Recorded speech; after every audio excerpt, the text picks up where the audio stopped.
Hello everyone, it's me, the Key of Time 15 once more. And that's right, I've been Sansified. With the upcoming release of Undertale on Nintendo Switch, that has my bones practically shaking in excitement. I wanted to share my story of how I discovered and fell in love with this game, while still avoiding the extremely bad and cringy side of the fanbase. Which, by the way, should be burning in hell. This video does contain minor spoilers of the game, and it will get a bit emotional too, but just sit tight and let me take you on my journey. It all started way back, around spring 2016, when Undertale was still fairly new and popular. As most of my close friends know, I started YouTube and my internet days back on Zelda Amino, a place for all Zelda fans to come together and share their love for the series. I wouldn't really recommend it now, but back then it was a lot of fun. And I made so many friends there, some of which I still talk with today. But anyways, back in 2016, someone who was close to me, but no longer is, recommended I try this one game called Undertale, a weird little RPG that was all over YouTube at the time. At first, I was completely against playing it, since it just seemed like one of those games where memes sprouted from and nobody took it seriously. But reluctantly, I decided to at least give it a shot, and so I watched the first few minutes of Jacksepticeye's Let's Play, and from that point on, I was hooked. But it wasn't until much later that I finally gave it a go for myself. Summer 2016 rolled around, and me and my family decided to take a trip to Disney World for a week. Unfortunately, while on that trip, I went through a really hard time in my life. I'd been badly hurt by a close friend of mine, which I don't want to delve into, but was enough to really bring me down and utterly ruin my week of vacation. I sat up in bed the night it all happened, and felt like I needed to distract myself with something. Anything.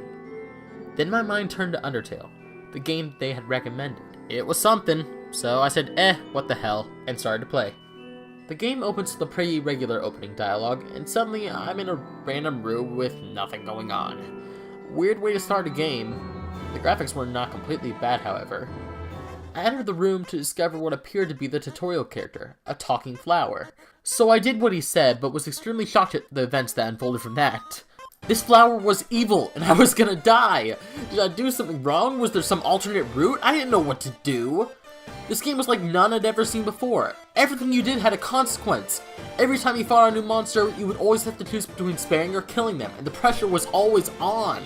You always felt bad, no matter what you did.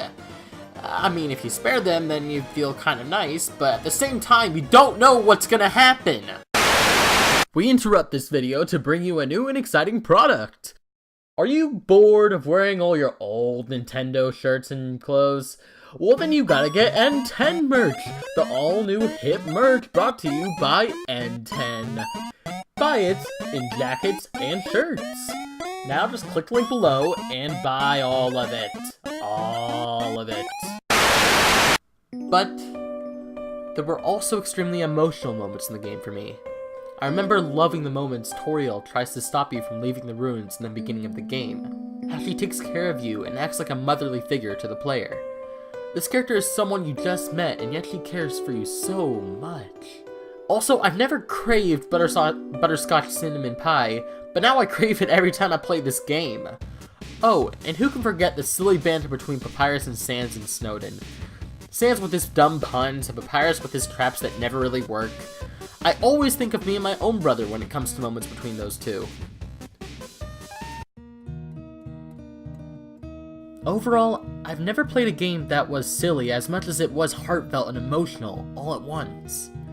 After completing my first playthrough, it instantly made me feel a million times better. It had so much heart, so many hilarious unexpected moments, such intriguing and well-developed characters, and to this day I still love it more than words can express. And it's the reason I love RPGs now. And I can honestly say that despite some of the fanbase being cringy, I will never stop loving this masterpiece. Thank you all so much for watching. This video did take a little while to make, but I'm glad I finally got it out to you guys. As always, it's been the Key of Time 15, and I will see you all in the next one. Peace out.